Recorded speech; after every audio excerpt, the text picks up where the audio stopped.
Okay, so I'm going to make this a quick little short here to talk about LED Blinky and how it works and how to quickly set it up as dealing with the Pacto swap out. This is specifically for Pacto.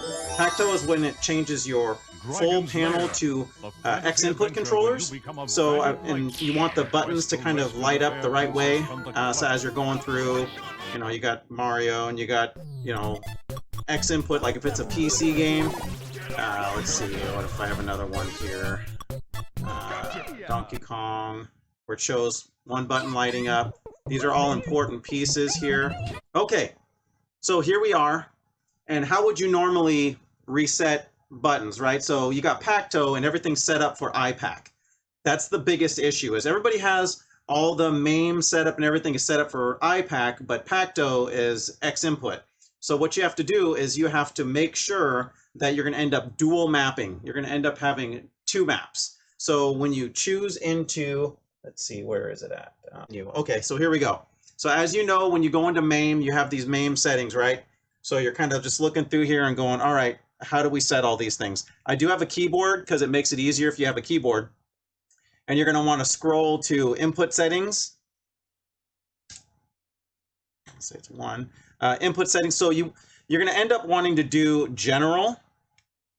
Be careful though, because once you do general, it's going to change everything. So I would start just to make sure you understand how the system works by going to this system just to test the first few times you do this.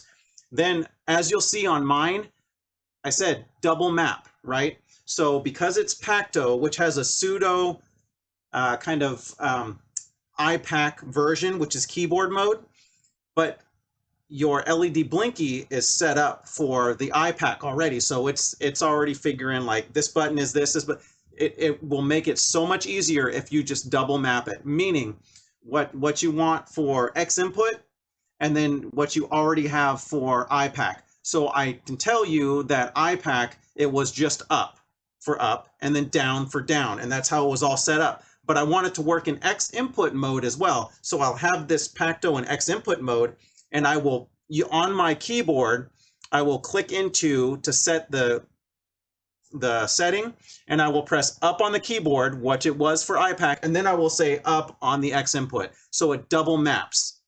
And then same thing for down. So you'll want to do this for everything. As you can see, like left on the keyboard, you want to make sure you click left on the keyboard, and you want to hit left on your, you have to do that for Ipac, I mean for the LED Blinky just to work like normal. If you don't do that, LED Blinky is going to need to be fully remapped to just joystick up, joystick, you know, joystick one down, joystick. So don't do that. Ipac will work just perfect, but you got to make sure it's double mapped, meaning the original Ipac setting map has to be on there along with the new input. It sounds complicated, but it's really not. As you can see, it's just two, right? So let's go back now. All right, so original Teenage Mutant Ninja Turtles. Here we are. Okay. As you can see, the colors are correct. So I'm going to click into here. Talk about hacks. So we have Leonardo, Michelangelo, Donatello, and then Raphael, all set up on the board. So you remember how it was done in Ipac, right? So what's going to happen, the easiest way is the Ipac setting, you're just going to press the corresponding keyboard button that was on the Ipac first, and then the direction on the actual Xinput second. So you'll have two maps. So for instance, here we go. MAME, right? Input settings. Input settings, you can do general, but again, I would start off with this system just to make sure you understand the concept before you start wiping and changing all the maps. So very simple though. So we're going to go input this system, and now you'll look and see what everything is set up for. As you can notice, there's two maps for each. So how this game works, it's wild. So Ipac sets up, as you're looking at the control panel, this is 1, 2, 3, and then 4 over on the right hand side. But this game, the actual software for the game, the old original arcade, is set up 1, 2, 3, and 4. So you have to understand this concept. So player 1 is technically player 3. So you need to map player 1 just as it is, what the iPac was set up on. So you press the corresponding like minus, and then I'll press joystick 3 up.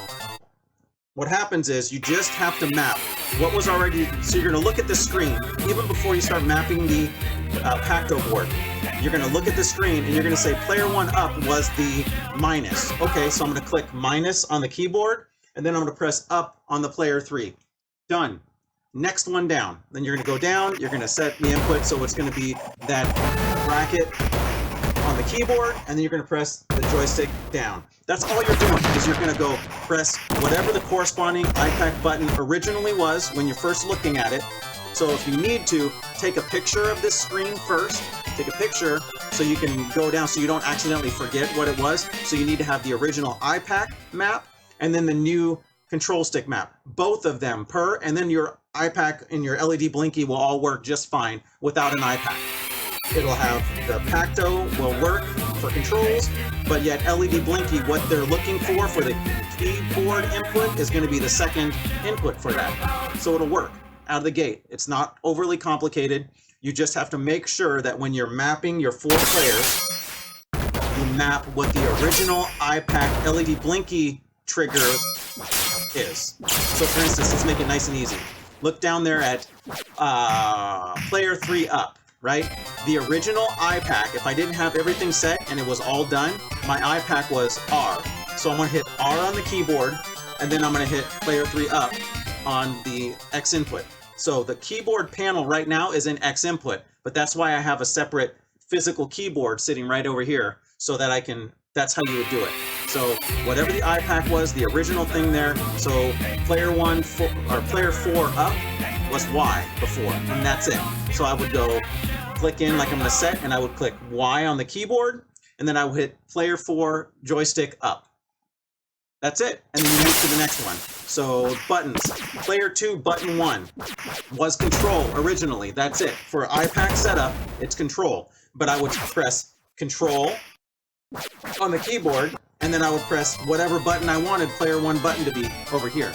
So, but that's what you want to do. That's it. That's all you have to do. Is the sticking point in this, though, is that you have to hit what the original iPac button was, so LED Blinky will know that that's the corresponding button, but then you secondarily map your X input button to it, if that makes sense. I hope this helps. I'm going to try and keep this short, but yeah, that's it. Don't get too confused. It's easy to go. Just make it happen.